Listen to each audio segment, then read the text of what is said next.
So it looks like I bought the cheap Chinese version of that cable actuator for your four-wheel drive. A little upgrade there. Get rid of that vacuum actuator because they're all garbage. And they do tend to work okay until you start having issues with your vacuum lines because your truck is old as shit and it's impossible to find half these vacuum leaks. So I got other work going on in the truck at the moment. I'll be doing another video probably on the head gasket and all that kind of stuff. I just finished a video on the steering.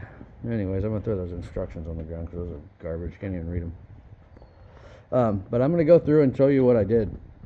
So with this setup, the way that my truck's set up, I have my brake right there, my trailer brake controller. I have some light switches on there, and so I wasn't going to have room, and I didn't feel like moving those things out of the way so I can get the four-wheel drive actuator cable in there.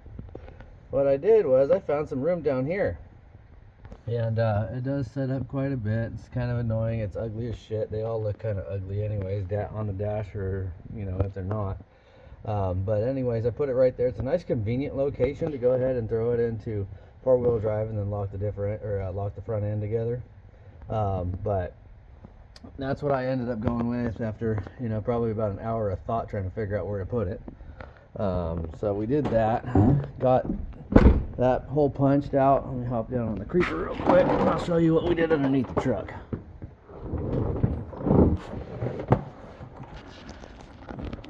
So underneath the truck here, where you've seen, I don't know if you can see it real easily or not. I'm going to go ahead and turn the light on. But there's where it came through the floorboard right there. It just misses the linkage for your four-wheel drive and the transmission. Comes down. The kink's not too bad. Soft sweep. We got it routed next to the transmission. Tied to the bell housing there with that little extra knob they got for you.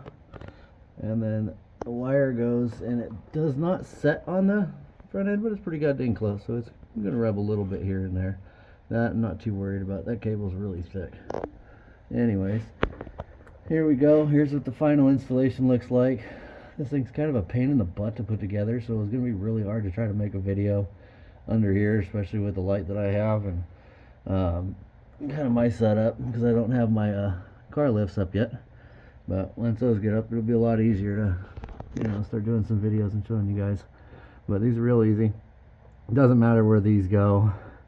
There's 2 E-clips on there. There's a lot of other installation videos online that you can see. I just thought it was something, you know, a little bit different, that I put it up on the floorboard.